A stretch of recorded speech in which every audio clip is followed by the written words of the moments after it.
ಅಣ್ಣೇಗೌಡನ ಹೆಂಡತಿ ಶಾಕುಂತಲೆ ಎಂದಳು ವೀರಾಪುರ ಗ್ರಾಮನ ಒಂದು ಹೊತ್ತಿನ ನೈವೇದ್ಯಕ್ಕೆ ದತ್ತಿ ಕೊಟ್ಟದ್ದು ಈ ದೇವರಿಗೆ. ಇನ್ನಲ್ಲಿ ಜನಿವಾರ ಸಂಪೂರ್ಣ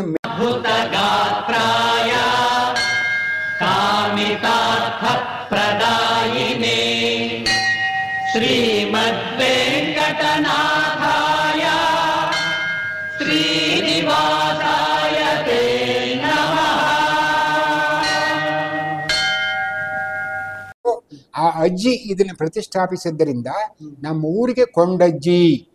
ತಿರುಪತಿ ದೇವರು ಭಾಗಶಃ ಒಂದು 12 ಅಡಿ ಇರ್ಬೋದಲ್ವಾ ಸ್ವಾಮಿ? ಅದು ತಿರುಪತಿ ಇದನ್ನೇ ಬೇಲೂರು ದೇವಸ್ಥಾನಕ್ಕೆ ಬೇಕು ಅಂತ ಹೊಯ್ಸಳ ಶಿಲ್ಪಿಗಳು ಶಿಲೆ ಹುಡ್ಕೊಂಡು ಹೋದ್ರು ಅಂತಲೂ ಇದು ಸಾಚಾ ಕೃಷ್ಣ ಶಿಲೆ. ಈಗ ಅಯೋಧ್ಯೆಗೆ ಹೋಯ್ತು ನೋಡಿ ಆ ಶಿಲೆ.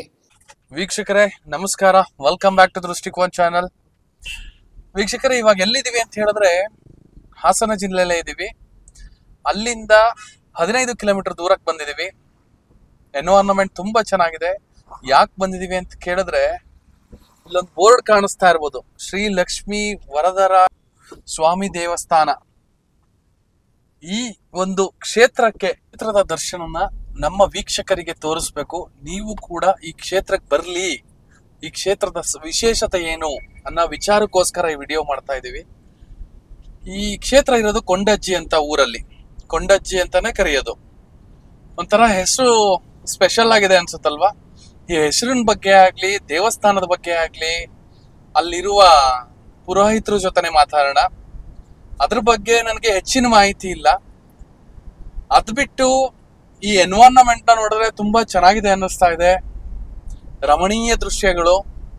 ವೀಕ್ಷಕರೇ ಅಲ್ಲಿ ಲೆಫ್ಟ್ ತಗೊಂಡು ಅದೇ ರೂಟಲ್ಲಿ ಬಂದ್ರೆ ಕೆರೆ ಏರಿಯೆಲ್ಲ ಮುಗಿಸ್ಕೊಂಡು ಇಲ್ಲೂ ಕೂಡ ಒಂದು ದೊಡ್ಡ ಆರ್ಚ್ ಬರ್ತಿದ್ದಾರೆ, ಶ್ರೀ ಲಕ್ಷ್ಮೀ ವರದರಾಜ ಸ್ವಾಮಿ. ಸಿಗುತ್ತೆ ದೇವಸ್ಥಾನದ ಲೊಕೇಶನ್. ವೀಕ್ಷಕರೇ ನಾನು ಆಗ್ಲೇ ಹೇಳ್ದಂಗೆ ಕೊಂಡಜ್ಜಿಯಲ್ಲಿದೆ ಶ್ರೀ ಲಕ್ಷ್ಮೀ ವರದರಾಜ ಸ್ವಾಮಿ. ಆ ಸ್ವಾಮಿಯ ವಿಗ್ರಹ ಹೇಗಿದೆ, ಯಾವ ತರ ಇದೆ, ಅದನ್ನೆಲ್ಲ ನಮ್ಮ ಪುರೋಹಿತರ ಜೊತೆ ಮಾತಾಡ್ತಾ ಹೋಗೋಣ. ಅದ್ಭುತವಾಗಿದೆ. ಅದನ್ನ ಯಾವುದೇ ತರ ಎಕ್ಸ್ಪ್ಲನೇಷನ್ ಮಾಡಿದ್ರು ಆಗಲ್ಲ. ಈಗ ಸದ್ಯಕ್ಕೆ ಆಲ್ಟ್ರೇಷನ್ ನಡೀತಾ ಇದೆ. ನನಗೆ ನಿಜವಾಗ್ಲೂ ಈ ಆಲ್ಟ್ರೇಷನ್ ನೋಡಿ ತುಂಬಾ ಖುಷಿ ಆಯ್ತು. ಯಾಕೆ ಅಂತ ಹೇಳಿದ್ರೆ ಆ ದೇವಸ್ಥಾನನ ಮತ್ತೆ ಆ ವಿಗ್ರಹನ ನೋಡ್ಬಿಟ್ರೆ ನೀವು ತುಂಬಾ ಬೆರಗಾಗಿ ಹೋಗ್ತೀರಿ. ಮತ್ತೆ ಅದ್ರದ ಹಿಸ್ಟ್ರಿ, ಅದ್ರದ್ದು ಇತಿಹಾಸ ಹೇಗ್ ಬಂತು ಅನ್ನೋದು ನೋಡ್ಬಿಟ್ರೆ ತುಂಬಾ ಬೆರಗಾಗಿ ಹೋಗ್ತೀರಿ. ದೇವಸ್ಥಾನದ ಒಳಕ್ ಹೋಗೋಣ ಬನ್ನಿ ವೀಕ್ಷಕರೇ. ನೋಡ್ಬಿಟ್ಟು ಯಾವ ತರ ಇದೆ ಅನ್ನೋದನ್ನ ವಿಚಾರನ ಅವ್ರ ಹತ್ರನೇ ಕೇಳ್ಕೊಳ್ಳೋಣ. ಮೊದ್ಲು ಇದೆಲ್ಲ ನಾವು ಬಂದಾಗ ಇದೆಲ್ಲ ಏನಾಗಿತ್ತು, ಮಣ್ಣಾಗಿತ್ತು ಫುಲ್ಲು. ಇದು ಪೂರ್ತಿ ಸಾಯಲ್ನ ಹಾಕಿ ಸೆಟಲ್ ಮಾಡಿದ್ರು. ಈಗ ಯಾರೋ ದಾನಿಗಳು ಗ್ರನೈಟ್ ಕೊಟ್ಟಿದ್ದಾರೆ. ಸದ್ಯ ಇಲ್ಲಿ ಗ್ರನೈಟ್ ಕಲ್ಲಿನ ದಾನಿಗಳು ಇಲ್ಲೇ ಬರ್ತಿದ್ದಾರೆ. ಪಾರ್ವತೇಗೌಡರ ಮೊಮ್ಮಗ ಪ್ರೀತಮ್ ಕೆವಿ, ಲಕ್ಷ್ಮೀ ವರದರಾಜ ಸ್ವಾಮಿ ಸುಕ್ಷೇತ್ರ ಕೊಂಡಜ್ಜಿ. ಸೊ ತುಂಬಾ ಖುಷಿ ಆಗ್ತಾ ಇದೆ. ಮೊದ್ಲು ನಾವು ಬಂದಾಗ ಕೂತಿ ಪೂಜೆ ಮಾಡಕ್ ಆಗ್ತಿರ್ಲಿಲ್ಲ, ಆ ತರ ಇತ್ತು. ಈಗ ನಮಗೆ ಎಷ್ಟು ಖುಷಿ ಆಗ್ತಾ ಇದೆ ಅಂದ್ರೆ ಗ್ರನೈಟ್ ವರ್ಕ್ ಆಗಿದೆ, ರೂಫು ಎಕ್ಸ್ಟೆಂಡ್ ಆಗಿದೆ, ಪೇಂಟ್ ವರ್ಕ್ ಆಗಿದೆ. ಸೊ ನೋಡ್ತಿರೋರು ಯಾರಾದ್ರೂ ಇದ್ರೆ ದಾನಿಗಳು ದಯವಿಟ್ಟು ಈ ದೇವಸ್ಥಾನಕ್ಕೆ ಬಂದು ಹೋಗಿ. ಫಸ್ಟು ಎಷ್ಟು ಅದ್ಭುತವಾಗಿದೆ ಅನ್ನೋದನ್ನ ಹೇಳ್ತಾ ಹೋಗ್ತಾರೆ ಗುರುಗಳು. ಸ್ವಾಮಿ ನಮಸ್ಕಾರ. ನಮಸ್ತೆ ನಮಸ್ತೆ. ನಾವು ದೃಷ್ಟಿಕೋನ್ ಚಾನಲ್ ಇಂದ ನಾವು. ಹೌದಾ?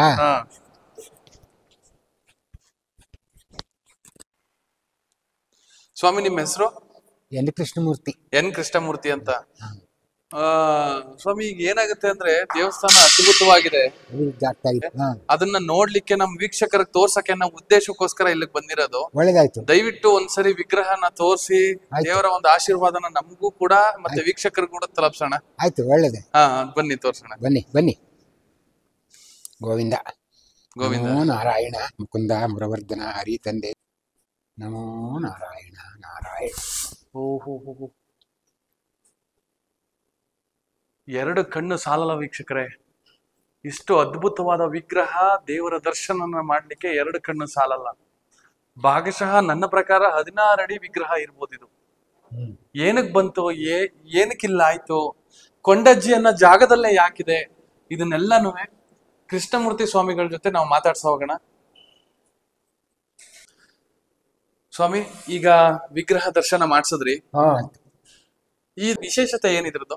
ಇದು ಸಾಕ್ಷಾತ್ ವಿಷ್ಣು ಸ್ವರೂಪ. ನೋಡಿ, ಗರುಡ ವಾಹನ, ಪದ್ಮಾಸನ, ಗರುಡ ವಾಹನ. ಗರುಡ ವಾಹನ, ಹಾ. ಪದ್ಮಾಸನ. ಹ್ಮ್. ವಿಷ್ಣುವಿಗೆ ಗರುಡನ ವಾಹನ. ಅವರು Okay. ಕಮಲದ ಮೇಲೆ ನಿಂತಿದ್ದಾರೆ, ತಾವರೆ ಕಮಲದ ಮೇಲೆ. ಹ್ಮ್. ನೋಡಿ, ಅಲ್ಲಿ ಮೇಲೆ ಎಡಕ್ಕೆ ಶಂಖ, ಬಲಕ್ಕೆ ಚಕ್ರ, ಎಡಕ್ಕೆ ಗದಾ, ಬಲಕ್ಕೆ ಪದ್ಮ, ತಾವರೆ ಮಗು ಇದೆಯಲ್ಲ, ದಂಟು ಕಾಣುತ್ತೆ.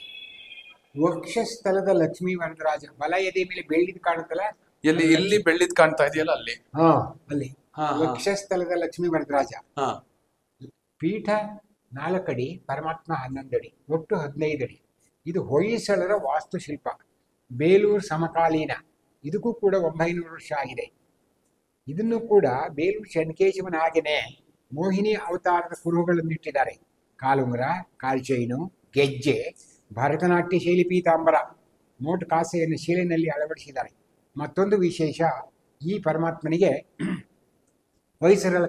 ಹೊಯ್ಸಳರ ಕಲೆಗಳಲ್ಲಿ ಅತ್ಯುನ್ನತವಾದ ಕಲೆಯನ್ನು ಅರಳಿಸಿದ ಪುಣ್ಯಾತ್ಮರು ಹಿಂಭಾಗವನ್ನು ಇಟ್ಟಿದ್ದಾರೆ. ಹಿಂದೆ ಅಂದರೆ ಕಿರೀಟದಿಂದ ತುರುಬು ಕಟ್ಟಿದ್ದಾರೆ, ಬೆನ್ನಲ್ಲಿ ಜನಿವಾರ ಇದೆ, ಈ ಕಾಸೆ ಹಿಂದೆನೂ ಇದೆ, ಚೈನು ಗೆಜ್ಜೆ ಕೂಡ ಹಿಂದೆ ಇದೆ.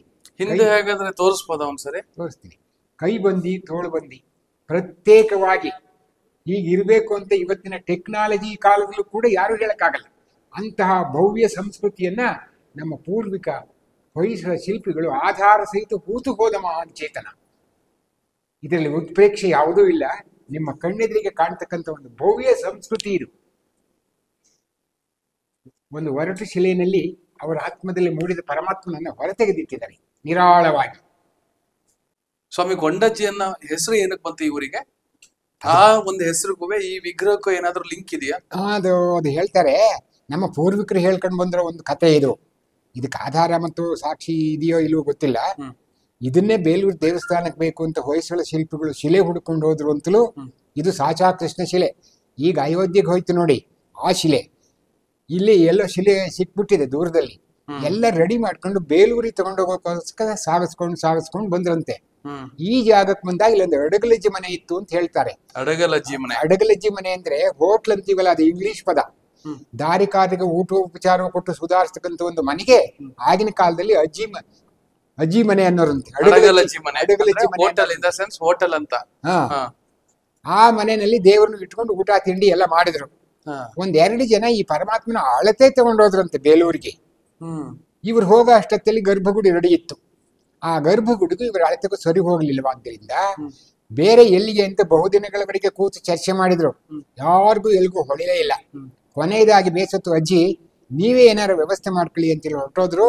ಆ ಅಜ್ಜಿ ಇದನ್ನ ಪ್ರತಿಷ್ಠಾಪಿಸಿದ್ದರಿಂದ ನಮ್ಮ ಊರಿಗೆ ಕೊಂಡಜ್ಜಿ, ಊಟ ತಿಂಡಿ ಋಣಕ್ಕೆ ಬಿಟ್ಟು ಹೋಗ್ತಾರಾದ್ರಿಂದ ಕೊಂಡಾಗ ಆಯ್ತು ಅಂತೇಳಿ ಕೊಂಡಜ್ಜಿಯನ್ನು ಹೆಸರು ಬಂತು ಅಂತ ನಮ್ಮ ಪೂರ್ವಿಕರು ಹೇಳ್ಕೊಂಡು ಬಂದಿರತಕ್ಕಂಥ ಒಂದು ಕತೆ. ಪರಮಾತ್ಮನನ್ನ ಇಲ್ಲಿ ಪ್ರತಿಷ್ಠಾಪನೆ ಆಗ್ಬೇಕಾದ್ರೆ ಇದು ಕಾರಣ, ಮುಖ್ಯ ಕಾರಣ ಅಂತ ಹೇಳಬಹುದು. ಆ ನಂತರ ಇದಕ್ಕೆ ಇತ್ತೀಚಿನ ದಿನಗಳಲ್ಲಿ ನೋಡ್ಬೇಕು ಅಂದ್ರೆ, ಈ ಪಕ್ಕದ ಊರಲ್ಲಿ ಒಂದು 35 ಎಕರೆ ಜಮೀನು, ಈ ಊರಲ್ಲಿ ಇಲ್ಲಿ ಇನ್ನೊಂದು ಶಾಸನ ಇತ್ತು. ಅದನ್ನ ಈ ದೇವಸ್ಥಾನ ಕಿತ್ತಾಗ ಮುಚ್ಚಾಕ್ಬಿಟ್ಟಿದ್ದಾರೆ. ಆ ಶಾಸನ ಏನ್ ಹೇಳ್ತಾ, ಅದು ದೇವ್ರ ಕಾಲದ್ದಲ್ಲ. ಈ ಪಕ್ಕದ ಕಡದರವಳ್ಳಿ ಅಂತ ಒಂದು ಊರಿದೆ.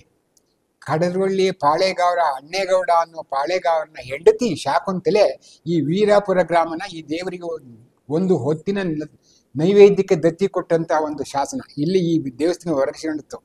ಮಾನಸ ಗಂಗೋತ್ರಿಯಿಂದ ಕೃಷ್ಣಮೂರ್ತಿ ಅಂತ ಒಬ್ರು ಬಂದು ಅವರು ನಾನು ಸೇದಬಾವಿಲಿ ನೀರು ಸೇದಿ ಎಲ್ಲ ಚಚ್ಚಿ ಬಡಿದು ಎಲ್ಲ ಹೇಳಿದ್ರು. 2000 ವರ್ಷದ ಇತಿಹಾಸ ಇದೆ ಬುದ್ಧಿ ಹೇಳ್ತೀನಿ ಅಂತ ಹೋದ್ರವರು. ಪಾಪ ಅವ್ರು ಯಾಕೆ ಹೆಚ್ಚಿಗೆ ಬರ್ಲೇ ಇಲ್ಲ. ಬಾರಿ 30 ವರ್ಷದಲ್ಲಿ ನಾನು ಅವರು ಇವತ್ತಲ್ಲ, ಇವಾಗಲ್ಲ. ಈ ದೇವಸ್ಥಾನ ಕಿತ್ತಾಗ ನಾನು ಇರ್ಲಿಲ್ಲ, ಅದನ್ನ ತೆಗೆದು ಇದ್ರೊಳಗೆಲ್ಲ ಹೂತ್ ಬಿಟ್ಟಿದ್ದಾರೆ. ಕನ್ನಡದಲ್ಲಿ ನಮಗೆ ಇಷ್ಟಿಷ್ಟೇ ಕಾಣ್ತಾ ಇತ್ತು, ಕೊಂಡಜ್ಜಿ ಅಣ್ಣೇಗೌಡ, ಕೊಂಡಜ್ಜಿ ಅಣ್ಣೇಗೌಡ ಅಷ್ಟೇ. ಇನ್ನು ಬಾಕಿದೆಲ್ಲ ಓದಕ್ ಬರ್ತಿರಲ್ಲ. ಅವರು ನೀರ್ ಸೇರಿ ನಾವಿಬ್ರು ತೊಳೆದು ಕೊಳ್ಳೆ ಎಳ್ಳೆ ತಂದಿದ್ರು, ಪೇಂಟ್ ಎಲ್ಲ ತೊಳೆದು ಬಾಯಿಂದ ಕ್ಲೀನ್ ಆಗಿ ಅದನ್ನ ಎಳೆದ್ಬಿಟ್ಟು ಹೇಳಿ ಓದಿರೋರು. ಅಣ್ಣೇಗೌಡನ ಹೆಂಡತಿ ಶಾಕುಂತಲೆ ಅಂದಳು ವೀರಾಪುರ ಗ್ರಾಮನ ಒಂದು ಹೊತ್ತಿನ ನೈವೇದ್ಯಕ್ಕೆ ದತ್ತಿ ಕೊಟ್ಟದ್ದು ಈ ದೇವರಿಗೆ. ಆ ಶಾಸನ ಇದ್ರೊಳಗೆ ಹೂತಾಕ್ಬಿಟ್ಟಿದ್ದಾರೆ. ನಾನ್ ಬಂದು ಎಲ್ಲಿ ಅಂತ ಮಾಡಿದೆ, ಇಲ್ವೇ ಇಲ್ಲ. ಹಾಗಾಗಿ ಈ ಇನ್ನು ದೇವರ ಪ್ರತಿಷ್ಠಾಪನೆಯ ಕಾಲದ ಶಾಸನ ಯಾವುದೂ ಇಲ್ಲ. ಅದೊಂದು ಈ ದೇವಸ್ಥಾನದ ಬಗ್ಗೆ ಇರ್ತಕ್ಕಂಥದ್ದು ಶಾಸನ ಅದೊಂದೇ. ಹಾಗಾಗಿ ಇದಕ್ಕೆ ನನಗೆ ತಿಳಿಯೋ ಹಾಗೆ ಮಟ್ಟಿಗೆ ಈ ದೇವರಿಗೆ ಪಕ್ಕದ ರಾಯಿಪುರದಲ್ಲಿ 35 ಎಕರೆ ಜಮೀನು, ಈ ಊರಲ್ಲಿ 10 ಎಕರೆ ಜೋಡಿ ಜಮೀನಿತ್ತು. ಅದನ್ನ ಯಾರೋ ಈಗ 100-150 ವರ್ಷಕ್ಕೆ ಮುಂಚೆ ಅಪಣೆಂಗಾರ ಅಂತ ಹಾಸನ ತಹಸೀಲ್ದಾರ್ ಬಂದ್ರಂತೆ. ಆ ಕುದುರೆಯಲ್ಲಿ ಬರೋ ಕಾಲ. ಆಗಿನ ಕಾಲದಲ್ಲಿ ಇಲ್ಲಿ ಮುಂದ್ಗಡೆಯ ಬರೀ ಮಂಟಪ ಇತ್ತು, ಕಲ್ ಮಂಟಪ. ಅವರು ಅದಕ್ಕೆ ಇಟ್ಟಿಗೆ ಗೋಡೆಗಳನ್ನ ಕಟ್ಟಿ ಅಲ್ಲಿ ಮರದ ಬಾಗಿಲು ಮಾಡಿ ಇಲ್ಲಿಗೆ ಗೇಟ್ ಮಾಡಿ ಇಲ್ಲಿ 60 ಅಡಿ ಬಾವಿ, ಓಪನ್ ಬಾವಿ ತೆಗೆದು ಆ ಜಮೀನನ್ನೆಲ್ಲ ಮುಜರಾಗಿ ಸೇರಿಸ್ಕೊಂಡು 5 ಸಾಲ ಹರಾಜಿಟ್ಟಿ ಅರ್ಚಕರಿಗೆ ಸಂಬಳ ಅಂದ್ರೆ 2 ರೂಪಾಯಿ. ಆ ರಾಯಪುರದಲ್ಲಿ ಇದ್ದ 8 ಮನೆಯವರೆಲ್ಲ ಬಿಟ್ರು. ನಮ್ಮ ತಾತ ಬಂದು ಇಲ್ಲಿಗೆ ವಾಸ ಹಾಕಿತ್ತು. ಇಲ್ಲಿಗೆ ವಾಸ ಆಗಿದ್ದು. ಇಲ್ಲಿ ನಮಗೆ ಒಳ್ಳೆ ಬಿಲ್ಡಿಂಗ್ ಕಟ್ಕೊಟ್ಟಿದ್ರು ಆ ಕಾಲದಲ್ಲಿ. ನಾವು ಒಂದು ಒಕ್ಕಲು ಇಲ್ಲಿದ್ದು. ಅದು 2 ರೂಪಾಯಿ ಹೋಗಿ 1965 ಹೊತ್ತಿಗೆ 15 ರೂಪಾಯಿ ಆಗಿತ್ತು. ನಮ್ಮಣ್ಣ 62ರಲ್ಲಿ ನೌಕರಿಗೆ ಹೊರಟೋದ್ರು. ನಾನು 63 SLC ಮಾಡಿದೆ. ನಮ್ಮ ಅಪ್ಪ ಅಜ್ಜ ಗಲಾಟೆ ಮಾಡಿದ್ರು, ಎಚ್ಚರಿಕೆ ನೀನು ಹೋಗ್ಬೇಡ, ಇದು ವಂಶ ಪಾರಂಪರ್ಯ ಪೂಜೆ ಬಿಟ್ಟು ಹೋಗ್ಬಾರ್ದು ಇಬ್ರುವೆ ಎಂದು. ಭಾಗಶಃ ಈಗ ನೀವು ಒಂದು 35 ವರ್ಷದಿಂದ ಪೂಜೆ ಸಲ್ಲಿಸ್ಕೊಂಡ್ ಬರ್ತಾ ಇದ್ದೀರಾ ವಿಗ್ರಹಕ್ಕೆ, ದೇವರಿಗೆ. ನಾನು ಬಂದ್ರೆ ಈಗ ನೌಕರಿಗೆ ಹೋಗಿದ್ದೆ. ನೌಕರಿಗೆ ಹೋಗಿದ್ರಿ? ನಾನು ಕೇಳ್ದೆ ಸರ್ಕಾರಕ್ಕೆ, ಜಮೀನ್ ಬಿಡಿ ನಮ್ಗೆ ಸಂಬಳ ಬೇಡ ಅಂತ. ಕಾನೂನು ಇತ್ತು ಅಷ್ಟೊತ್ತಿಗಾಲೆ, ಬಹಳ ದಿವಸ ಆಗಿತ್ತು ಹರಾಜ್ ಮಾಡಿ. ಕಾನೂನು ಇದ್ದು ಕೇಳಿದೆ, ಊರವರು ಸಪೋರ್ಟ್ ಮಾಡಲಿಲ್ಲ, ಸರ್ಕಾರ ನಮಗೇನು ಮಾನ್ಯತೆ ಕೊಡ್ಲಿಲ್ಲ. ನಾನು ಹೊರಟೋದೆ.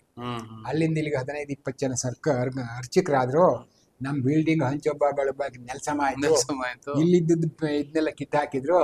ಇದೇನು ಮಾಡಿದ್ರು ಎಲ್ಲ ಆಯ್ತು. 2009ರಲ್ಲಿ ನಮ್ಮ ಅಣ್ಣ ನಾನು ಎಲ್ಲ ಬಂದು ನೋಡಿ, ನಂದು ರಿಟೈರ್ಡ್ ಆದ, ನಾವೆಲ್ಲ ಇಬ್ರು ರಿಟೈರ್ಡ್ ಆಯ್ತು. ಬಂದು ನೋಡುದು ಹೀಗಾಯ್ತಲ್ಲ ಅಂತ ಹೇಳಿ. ದೇವಸ್ಥಾನ 3 ವರ್ಷ ಬಾಗ್ಲಾಕಿದ್ರು. ಬೂನಹಳ್ಳಿಯಿಂದ ವಾರಕ್ಕೊಂದಿನ ಬಂದು ಬಾಗಿಲು ತೆಗಿರೋ ಅಷ್ಟೇ. ಕೊನೆಗೆ ಬಂದು ನೋಡಿದ್ರಲ್ಲ, ನಮ್ಮ ಅಣ್ಣ ಇದ್ದೇ ಬಳನ ಕಣ ಮಗ ಹಾಗೆ ಅಂತಂದ. ಊರವರು ಭೀತಿ ಕೊಟ್ರು. 2009ರಿಂದ ಮಾಡ್ತೀನಿ. 11ರಲ್ಲಿ HS ಪ್ರಕಾಶ್ ಹಾಕೊಂಡು ಮುಜರಾ ಕಟ್ಟಿ ಹಾಕಿರು. ಸರ್ಕಾರ ಕೊಡುತ್ತೆ ಬನ್ನಿ ಬುದ್ಧಿ. ಈಗ ಮುಜರಾಯಿ ಇಲಾಖೆಯಿಂದ ಆಲ್ಟ್ರೇಷನ್ ಆಗ್ತಿರೋದು ಇದು? ಹೌದೌದು, ಮುಜರಾಯಿ. ಈಗ ಸ್ವಾಮಿ ಏನಂತ ಹೇಳಿದ್ರೆ, ಈಗ ಪೀಠ ಅಂದ್ರೆ ಇಲ್ಲಿಂದ ಕಮಲದ ಗಂಟ ಪೀಠನೋ ಯಾವ ತರ ಇದ್ರ ಅರ್ಥ? ನೆಲದ ಮಟ್ಟದಿಂದ ಪಾದದವರೆಗೂ ಪೀಠದ ಲೆಕ್ಕನೆ. ಪೀಠದ ಮೇಲೆ ಕಮಲ ಸಪರೇಟ್. ಕಮಲ ಮತ್ತೆ ಪೀಠ ಒಂದಾಗುತ್ತಾ?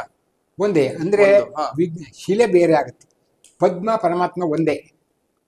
ಗರುಡ ಬೇರೆ. ರೌಂಡ್ ಇದೆ ನೋಡಿ, ರೌಂಡ್ ಇದೆ, ಜಾಯಿಂಟ್ ಅದು. ಜಾಯಿಂಟ್ ಅದು. ಇಲ್ಲಿಂದ ಒಂದೇ ಶಿಲೆ. ಪೀಠನ ಒಟ್ಟು 15 ಅಡಿ. ಪೀಠ ಇಲ್ಲಿಂದ ಗರುಡದಿಂದ ಪಾದದವರೆಗೆ 4 ಅಡಿ. ಪಾದದಿಂದ ನೆತ್ತಿಗೆ 11 ಅಡಿ. ಸೊ ಒಂದೇ ಶಿಲೆ ಅದು ಪೂರ್ತಿ. ಪದ್ಮ ಪರಮಾತ್ಮ, ಗರುಡ ಬೇರೆ.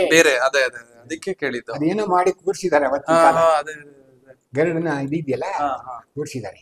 ಈಗ ಲಕ್ಷ್ಮಿ ಕವಚ ಏನಕ್ಕೆ ಬಂತಲ್ಲಿಗೆ? ಈಗ ನೋಡಿ, ಇಲ್ಲಿ ನಿಂತ್ಕೊಂಡು ನೋಡಿದ್ರೆ ಶಿಲೆ ತರಕ್ಕೆ ಕಾಣುತ್ತೆ. ಅದುವೇ ಬಂದರಲ್ಲಿ ಎಲ್ಲಿದೆ ಅನ್ನೋರು. ಹೌದು. ಹಾಗಾಗಿ ನಾವು ಪ್ರಯತ್ನ ಪಟ್ಟು ಯಾರೋ ಹರಕೆ ಅಂತ ಹೇಳಿ ಅದು ಈಗ ತೆಗಿಬಹುದು, ಹಾಕ್ಬೋದು. ಅಲ್ಲಿ ಇದೆ ಸಾಕ್ಷಾತ್ಕಾರ. ಶಿಲೆನಲ್ಲೇ ಲಕ್ಷ್ಮಿ ಇದೆ. ಅದನ್ನ ಸಾಮಾನ್ಯ ಜನಗಳಿಗೆ ಅದು ಲಕ್ಷ್ಮಿ ಅಂತಿರಲ್ಲ, ಎಲ್ಲಿ ಅಂದ್ರೆ ಕಷ್ಟವಾಗೋದು. ಆಗ ಈಗ ಬೆಂಗಳೂರಿಂದ ಅವನ್ ಕರ್ಕೊಂಡ್ಬಂದು ಇಲ್ಲಿ ಹಚ್ಚಿ ತಗೊಂಡೋಗಿ ಬಹಳ ಚೆನ್ನಾಗಿ ಮಾಡ್ಕೊಟ್ಟಿದ್ದಾರೆ. ಬೆಳ್ಳಿಯ ಕವಚ ಸಿಕ್ಕಿದಾಗ ಈಗ ಎಲ್ಲರಿಗೂ ಕ್ಲೀನ್ ಆಗಿ ಕಾಣಿಸ್ತಾ ಇದೆ. ಕಾಣುತ್ತೆ. ಲಕ್ಷ್ಮಿ ವರದರಾಜ ಗುರುಗಳ ಹಿಂದೆ ಇದೆ ಏನು ಅಂತ ಹೇಳಿದ್ರಲ್ಲ, ಅದನ್ನ ತೋರ್ಸ್ಬೋದ ವೀಕ್ಷಕರಿಗೆ? ಇಲ್ಲ ತೋರ್ಸಕ್ ಆಗಲ್ವಾ? ಯಾವ ತರ ಈಗ ತೋರ್ಸಕ್ ಅಂದ್ರೆ ನೋಡ್ಬಹುದು. ಇಲ್ಲಿ ಏನಾಗಿದೆ ಅಂದ್ರೆ ಎಲ್ಲ ಸಾಮಾನ್ಯವಾಗಿ ನೋಡೋರು ಈ ಮರದಡಿನೇ ನಲ್ಲಿ ಇತ್ತು. ಸ್ವಚ್ಛತೆ ಮುಖ್ಯ. ಹೌದು. ನಮ್ಗೆ ಇಲ್ಲಿ ದೇವಸ್ಥಾನ ಅಂದ್ರೆ ಇದು ಗೋಲ್ಡ್ ಹೊಡೆಸಬೇಡಿ ಅಂತ ಹೇಳಿದ್ರು ಅವರು. ಇದೇನಿದ್ರು ಉಪ್ಪರಿಕೆಗಳಿಗೆ ಹೊರಗಡೆ ಇರ್ಬೋದೇ ಹೊರತು ಒಳಗಡೆ ಗೋಲ್ಡ್ ಬೇಡ ಅಂದ್ರು. ನಾನು ಅಲ್ಲಿ ಅವ್ರು ಬೇಡ ಅಂದ್ರು ಅಂತ ಇಲ್ಲಿಗೆ ಬರೋ ಅಷ್ಟೊತ್ತಿಗೆ ರೆಡಿ ಆಗಿತ್ತು. ಇನ್ನು ಇದಕ್ಕೂ ಒಂದು ಹೇಳಿದ್ರೆ ಇವನೇನೋ ಹೇಳಿ ಅಂತಾರಲ್ಲ ಅಂತೇಳಿ ಭಕ್ತರಿಗೆ ನೋವು ಕೊಡಬಾರ್ದು. ನನ್ನ ಮನಸ್ಸಿಗೆ ಏನಾರ ಹಿಂಗ್ ಬಂದು ಅವ್ರು ನನ್ ಗಲಾಟೆ ಏನಾರು ಮಾಡ್ಕೇಳಿ ನಾನು ಸುಮ್ಮನೆ ಆಗ್ಬಿಟ್ಟೆ. ಹಾಗಾದ್ರೆ ನಾವು ಬರಲ್ಲ, ಜಸ್ಟ್ ಕ್ಯಾಮ್ರಾ ನೀವು ಒಂದ್ಸರಿ ತೋರ್ಸ್ಬಿಟ್ರೆ ಸಾಕು ಅದನ್ನ. ಆಯ್ತಾ, ಬನ್ನಿ. ನೀವು ಮಾತ್ರ ಹೋಗಿ ಅಲ್ಲಿನ ಎಕ್ಸ್ಪ್ಲನೇಷನ್ ತಗೊಂಡ್ಬಿಡಿ. ಬನ್ನಿ, ನೀವು ಈ ಕಡೆ ಹೋಗಿ ಅಲ್ಲಿಗೆ ನೀವು ಹೇಳ್ತಾ ಬನ್ನಿ. ನಾನು ಇಲ್ಲಿ ಅಲ್ಲಿ ಮೇಲೆ ನೋಡಿ, ಮೇಲೆ ತುರುಬು ಕಾಣುತ್ತೆ. ರೌಂಡ್ ಆಗಿ ಅಜಂಡವಾಗೇ ಇದೆ ಮೇಲೆ ತುರುಬು.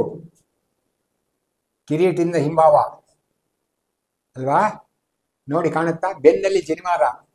ಸಂಪೂರ್ಣ ಮನುಷ್ಯನ ಬೆನ್ನಿದ್ದ ಹಾಗೆ ಇದೆ. ಅದರಲ್ಲಿ ಏನು ವ್ಯತ್ಯಾಸ ಇಲ್ಲ, ಅಂಟಿನ ಬದುಕಿಲ್ಲ ಅಲ್ವಾ?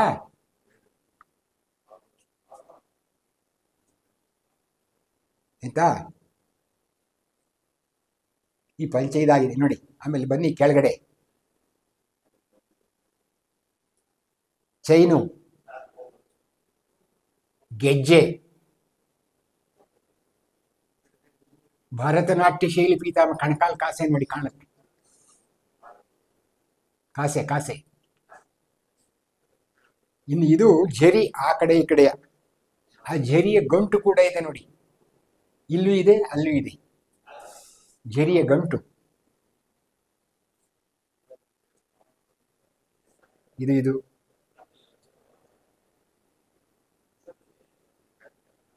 ಕಮಲ ಕೂಡ ಹಿಂದೆನೂ ಇದೆ. ಆಮೂಲಾಗ್ರವಾದ ಕಲೆ, ಪುಣ್ಯಾತ್ಮರು. ಗೋವಿಂದ ಗೋವಿಂದ. ಕೈಬಂದಿ ಯಾವುದು ಒಂಟಿನ ಬದುಕಲ್ಲ ನೋಡು, 4 ಕೈಗಳು ಪ್ರತ್ಯೇಕವಾಗಿ.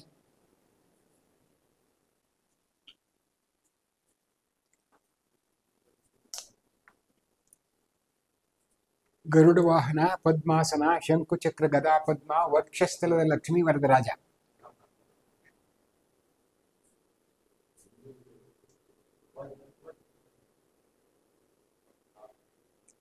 ಗೋವಿಂದ ಗೋವಿಂದ.